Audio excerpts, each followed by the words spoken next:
Welcome to another In Wheel Time podcast, a 30-minute mini version of the In Wheel Time car show that airs live every Saturday morning, 8 to 11 a.m. Central. Howdy. Howdy. Live from Studio A. It's the In Wheel Time car talk show.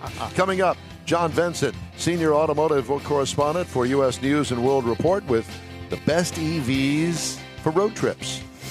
Conrad will have the In Wheel Time Car Clinic. I'll bring you this week's auto news. Howdy. Along with Mike out of this world, Mars. King Conrad DeLong, ever popular and noted expert in all things automotive. What did we just call him? Mr. Excitement? No, that would be you. Oh. Ladies and gentlemen, Jeff Zekin. And we always need more Jeff Zekin. That's right. I'm just plain old Don Armstrong, and thank you very much for joining us on this Saturday, our return from our 2-week vacation. I'll look at that in more detail next year because I didn't need to be that. 1 week would have been fine, but 2 didn't have to be. Well, it was based on your flights getting in and out of town and going up. These days, that makes a lot of difference. That and the end Chippewa County Intergalactic Airport. Because nobody goes to Detroit on purpose. Well, you had to. Yes, because the connecting flight. Right. The flight to go to Chippewa County is once a day, as you can imagine. Whether you need it or not. So there was that. And I had a great time. Thank you, David Ainsley. So we're driving in a Cessna 172. No. Thank you, David Ainsley, for a wonderful time at the cottage up there on Lake Huron. Absolutely stunning. He sent some really cool pictures, too. Very nice. All right. John Vincent is with the U.S. U.S. News and World Report. I did not. But he's the senior auto correspondent for the publication. And he's done a feature on the best EVs for road trips in 2023 and how to road trip an EV. Good morning, John. It's good to see you. Good morning. Thank you for having me on. Well, you bet, and it's a pleasure. Let me ask this: how did it go? Did it go okay? Did you run out of juice? Did you find charging stations? Was it a nightmare? Tell me. You know, I've done several road trips with EVs, and the experience has been mixed. It is still a challenge if you don't properly plan. That's a nice way to say it. That's a very good way to say it. That's the true reporter in him, and we can tell that it wasn't all negative. There were some high points in it, obviously, and we're going to get into that. So let's start with the best EVs for road trips. Every manufacturer, it seems now, finally, making at least one EV, if not a dozen. Almost everyone except for Stellantis, which still doesn't have one on the market. But pretty much everybody else does. And your bell ringer, your number one choice for EV road trips is, drum roll, please. EV6. The EV6. Yep. You know, it's funny you should say that because I had that car a month ago. Something like that. And I will tell you, I don't get all of the cars in the press fleet, but that one stands out among all of the others. And it clearly stands out for you as your best for road trips. But I mean, the look of it, the speed of it, everything about that car is like, as a novice as I am at EVs, that is the car that stands out to me, the current car that's on the market. So the one you had was probably the EV6 GT, which is the quickest of the bunch. Yep. That is not necessarily the one you want for a road trip. Okay, tell me why. why. The one you want for a road trip is the rear-wheel drive single motor, which has the greatest range. It's still a very quick car compared to a comparable gas model, but by giving up that top speed, you get a whole lot more range. Interesting you should say that because I only pressed that button one time. It's right on the steering wheel. And man, I'll tell you what, it will lay you back in the seat. The go button. The go button. But I will tell you that I didn't really need to do that. Now, granted, if I were some wild, well, I mean, I was going to say wild and crazy guy, but I am kind of Young boy. They're making fun of me. Help. But I will tell you that it had plenty of power. But you were saying just with the ability to have more power, it still has less range than the car you drove. Correct. You're carrying a bigger battery pack and you're carrying an extra motor. So weight is what kills your range. And carrying that extra weight around all the time, hurts your range on a road trip. Oh. Also think about your road trip. Your car's probably more heavily loaded than it is on a weekday for your weekday commute. Yep. So you're not getting the range you get when you're just driving back and forth to work.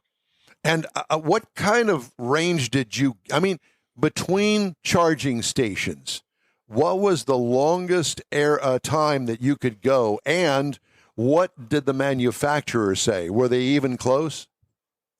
They're getting closer. They're still not. The range that the manufacturer tells you is the optimal range. It's the one that comes up in EPA testing. Just like a gas car, you very rarely hit those estimates. But with an EV6, you can comfortably go 240, 250 in a car that has a 300-mile range.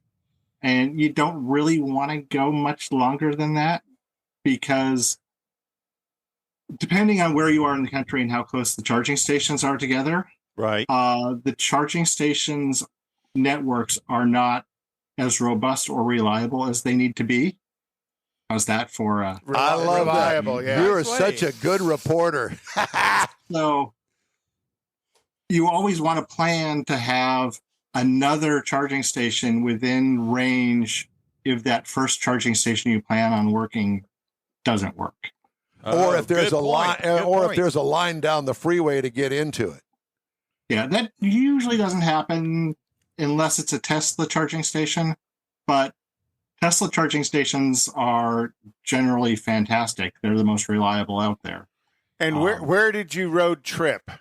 Where were I you? road trip around the Northwest, Oregon, Washington. Okay. And that's an area that's more infrastructure built for EVs. We do have a relatively dense infrastructure for EVs. Not quite like California, but pretty darn good. Okay, so all is Not good enough. All is good on the car. And did you have any problems charging, flat tires, any other problems on your road trip? No flat tires. The biggest problem was reliable charging infrastructure. Getting to that charger and finding that it doesn't work. That, it won't connect to the car. The credit card reader doesn't work. It doesn't want to charge at the speed that it should be charging. So instead of taking 20 minutes there, it wants an hour. Things like that just get in the way. How often did that happen? It happens far more often than you want it to happen. Yeah. So it's I'd say probably a third of the time. a lot Wow. of aggravation, not necessarily stuff that would stop you, Correct. just aggravate you on the way. Aggravate you and can be overcome with good planning. And the vehicle onboard nav system will lead you to those charging stations. Is that correct? In most of the EVs, yes, they will. I actually use a app on my phone called PlugShare, which tells me a lot more information than the onboard nav systems do. As far as whether or not the EV system's functioning? Correct. Its availability, whether it's functioning, whether it's even in a safe area. You'll get user reports saying that, yeah, don't stop at this one unless you want to get mugged. Because remember, with an EV charging station, if you want to disconnect, you have to get out of your car Yep. to disconnect. True. The other question that I had for you, did you have a certain provider for a charging station that you preferred to use over another? I've got an EV Go card only because my Whole Foods nearby has an EV charging station. I rarely use it unless I've got an EV and don't have the home plug here. But I found that it's easy to use as long as it's connected to your credit card, which was a real pain because I hadn't used it long enough, and I had gotten another Dropped you. credit card. Yeah. No, it didn't drop me, but it had an old card. Oh. So then I had to call and get them the new card. And then, okay, yes, we've got you. Now, that was a whole 20-minute process on the phone with EVgo to get them the new credit card. And you're not even charging while you're doing no, that. they won't. You can't charge. You can't charge just off a regular credit card? There's no credit card slot. Did you deal with that, John? Of course. Happened to me before. You need to remember that we are in the Model T phase of the modern EV era. Back when cars were new, where did you get gas? You had to find a pharmacy. That's true. Oh, I forgot that. Yes. Yeah, Don was there. I was there. I was not. He was serving behind the sauce. That's right. So we're going through a lot of growing pains. And, there's a technology that Ford uses that's fantastic. It's called plug and charge, where you plug the EV into the charging station and they talk to one another. And the Ford Pass app knows your credit card information, seamlessly links up. You don't have to talk to the charging network at all. And all the billing's handled through the Ford Pass app. It's great. And it seems to work. But John, you didn't have a Ford. I did not have a Ford. Well, I've driven the Fords. No, I know, but I mean, on the road trip, you drove the EV6. Right.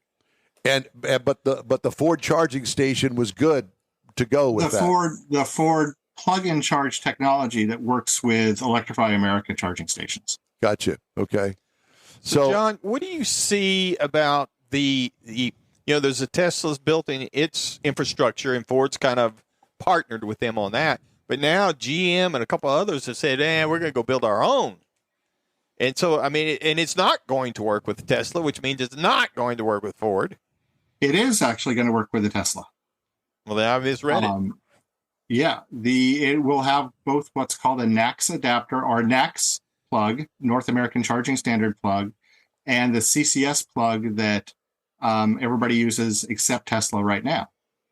So it's going to be a whole lot easier to do a road trip in an EV in 2024 and even easier in 2025 because we're rolling out a much more common technology that will allow Teslas to charge everywhere without an adapter and everybody else to charge at Tesla superchargers if they want to.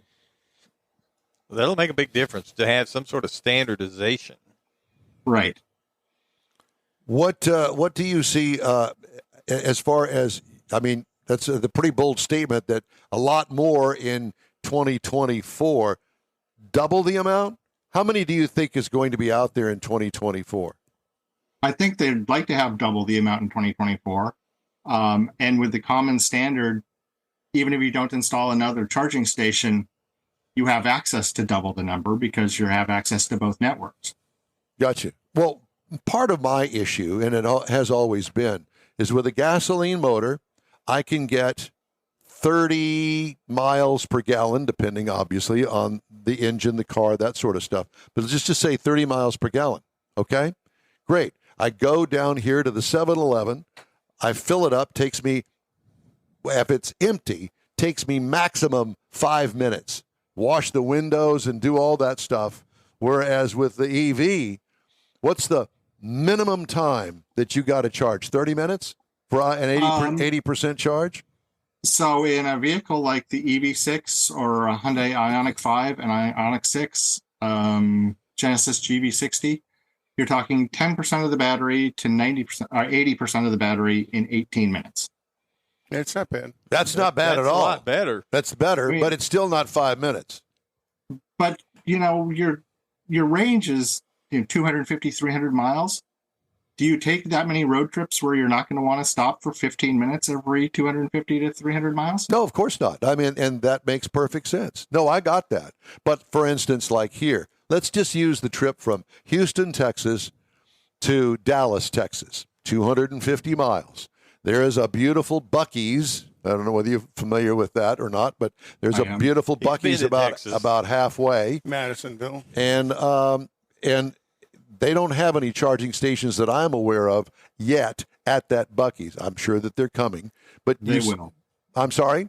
They will. Yeah, I know they will. We have a lot of charging stations. Yes. But So if there's not a charging station there's probably one or two somewhere in the Madisonville area, which is where that Buc-ee's is located.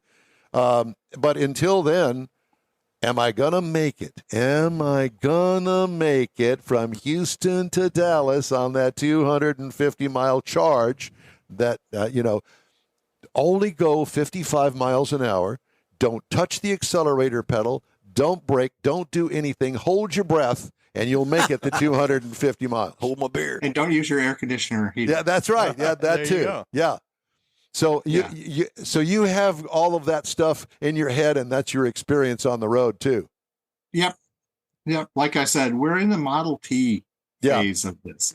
Everything is going to get better. Yeah. Well, that's a perfect analogy. So tell me where we can read your article in what edition of the U.S. News and World Report. You just go to usnews.com and the auto section, and you'll find it there.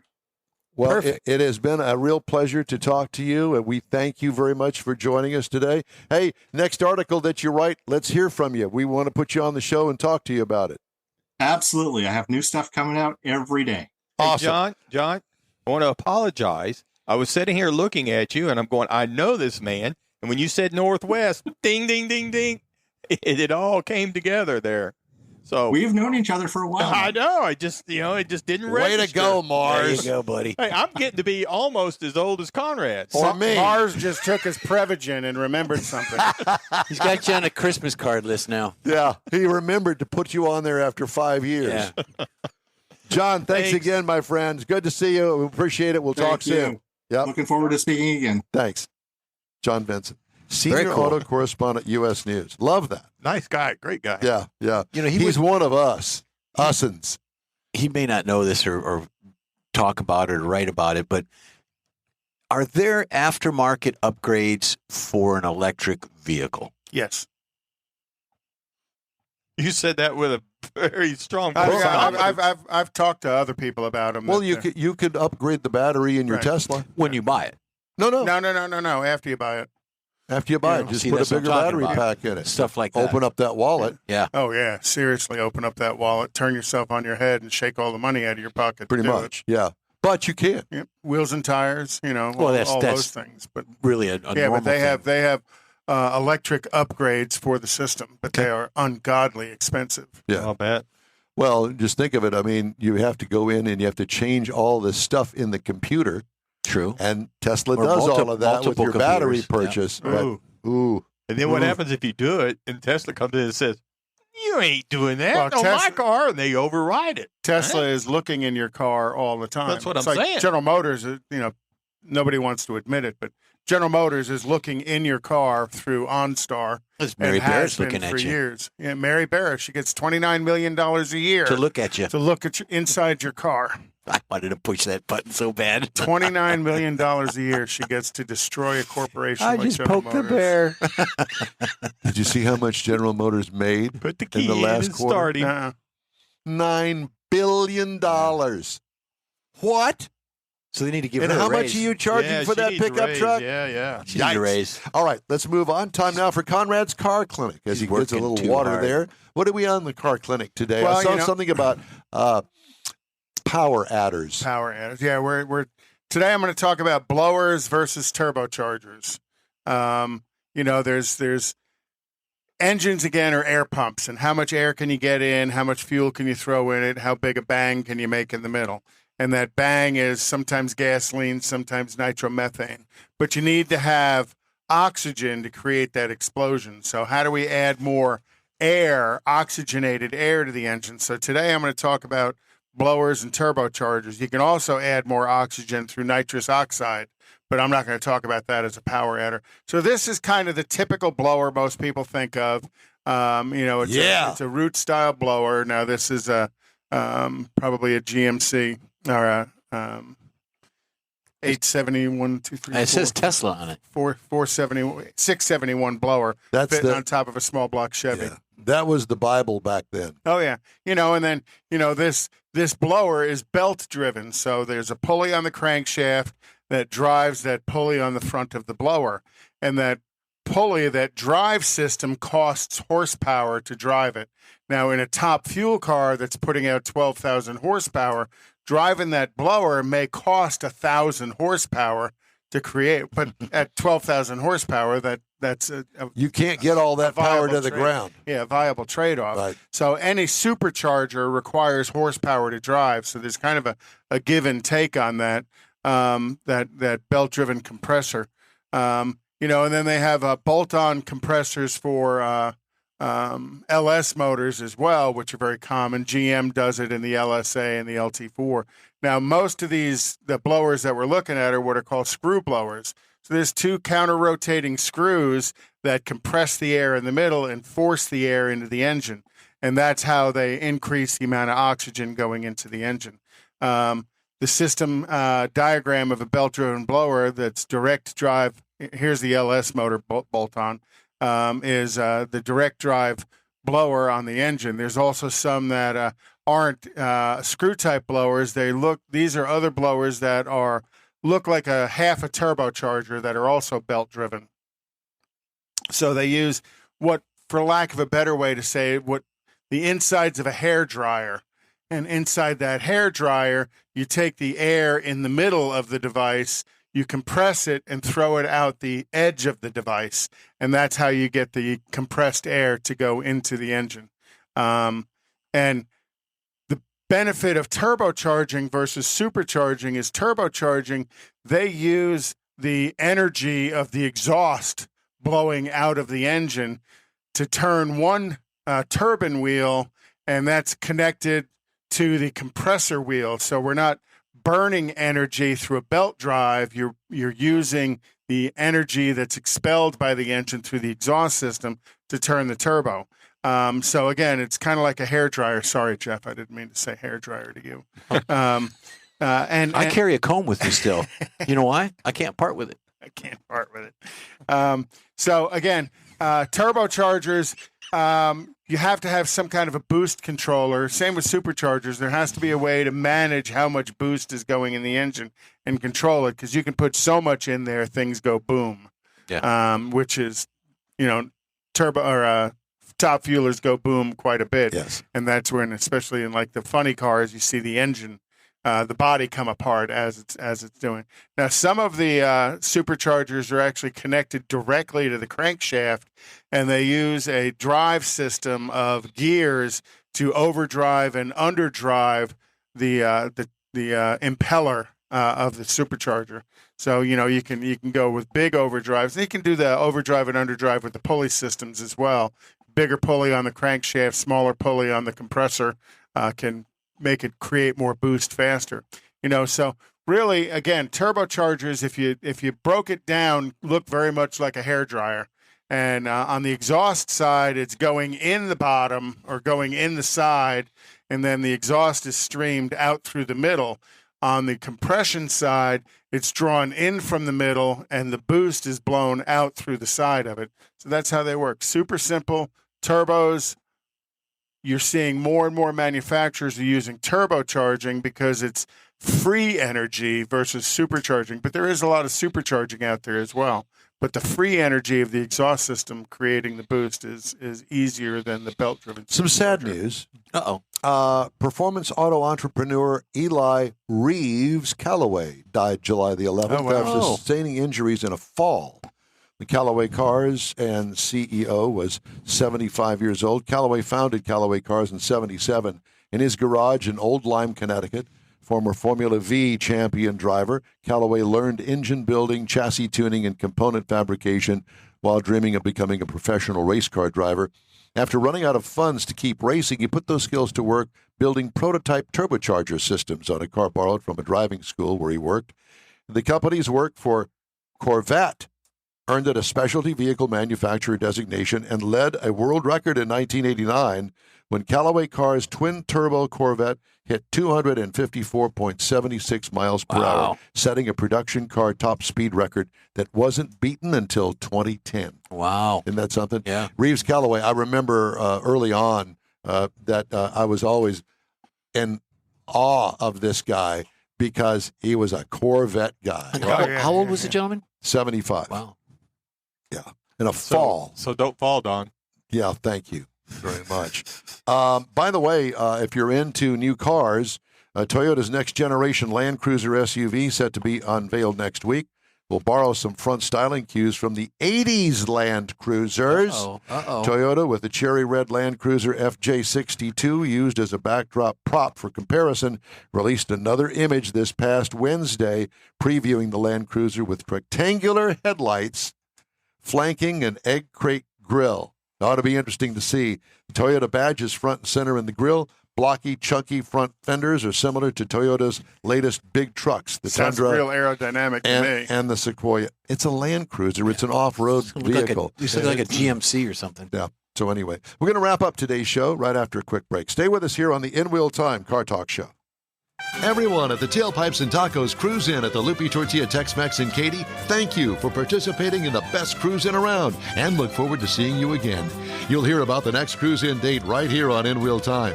Next time you're in the West Houston Energy Corridor area, be sure and stop in at the original Loopy Tortilla Tex-Mex at I-10 and Highway 6 or the Katy location on the Grand Parkway at Kingsland Boulevard. When passing through Beaumont or College Station, stop in and have Loopy's award-winning beef fajitas and frozen margaritas. There's always a celebration at Loopy Tortilla. Loopy Tortilla founder Stan Holt and his wife Sheila are winning racers on the NHRA drag racing circuit and have a collection of hot rods and classics that everyone appreciates. Look for them at the next Tailpipes and Tacos Cruise In. The date will be announced soon and will once again be held at the Loopy Tortilla Tex-Mex on 99 and Kingsland Boulevard, just south of I-10 and Katy. We'll give you all the details right here on the In Wheel Time Car Talk Show and online. Donations benefit God's Garage. We'll see you then. You own a car you love. Well, why not let Gulf Coast Auto Shield protect it? Houstonian John Gray invites you to his state-of-the-art facility to introduce you to his specialist team of auto enthusiasts. We promise you'll be impressed. Whether you're looking to massage your original paint to a like-new appearance, apply a ceramic coating, install a paint protection film, nano-ceramic window tint, or new windshield protection called ExoShield, Gulf Coast Auto Shield is where Houston's car people go. Curbed your wheels? Instead of buying new, why not have them repaired? How about a professionally installed radar detector? Gulf Coast Auto Shield does that too. Get a peek inside the shop and look at the services offered by getting online and heading to gcautoshield.com. Better yet, stop by their facility at 11275 South Sam Houston Tollway, just south of the Southwest Freeway, and get a personal tour. Gulf Coast Auto Shield is your place to go for all things exterior. Call them today, 832-930-5655 or gcautoshield.com. The award-winning In Wheel Time Car Talk Show is available on the most popular podcast channels out there in 30-minute episodes. We realize our 3-hour live show can be difficult to catch in its entirety, so now you can listen every day to a convenient, fresh 30-minute episode. Check us out on Apple Podcasts, Spotify, Google Podcasts, Amazon Music, and Audible, along with a dozen more. In Wheel Time has the most informative automotive guest interviews and new car reviews, along with popular features including Conrad's Car Clinic and This Week in Auto History, along with automotive news headlines. Our live broadcast airs every Saturday, 8 to 11 Central on InWheelTime.com, the iHeart app, and on YouTube. Be sure to say hello when we're broadcasting from the Tailpipes and Tacos Cruise In, Autorama, and the Houston Auto Show, among others. Now, it's easier than ever to hear about all things automotive all week long. You're invited to join fellow car enthusiasts in becoming part of the ever-growing In Wheel Time Car Talk family. Don't forget those 30-minute podcast episodes on your favorite podcast channel. Well, that's a wrap for this week's In Wheel Time Car Talk Show. When you're online, follow us on Facebook. Give us a like, if you would. Tell your friends about us and share our junk, please. We promise to keep you posted on all things automotive all week long, including new car reviews, upcoming events, cruise-ins, racing events, and other informative and entertaining car and truck goodies, and promise not to load up your feed with a bunch of junk. Hey, you can find the In Wheel Time Car Talk Show 24/7 on the iHeartRadio app and our live video stream on Facebook, YouTube, and on InWheelTime.com every Saturday, 8 to 11 Central Time. Daily 30-minute podcasts are available on the podcast channel you use. The In Wheel Time chief engineer and vacation guru is David Ainsley. Our marketing, advertising advisor, and video technical director is We Need More, Jeff Zekin. Yeah, we do. For booking agent and Bluetooth hound dog, Mike Mars. Mr. Know-It-All, his royalty, King Conrad DeLong. I'm Don Armstrong.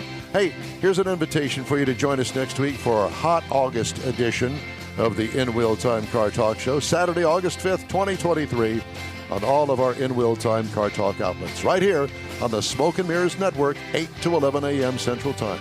Have a great weekend, stay cool, and so long for now.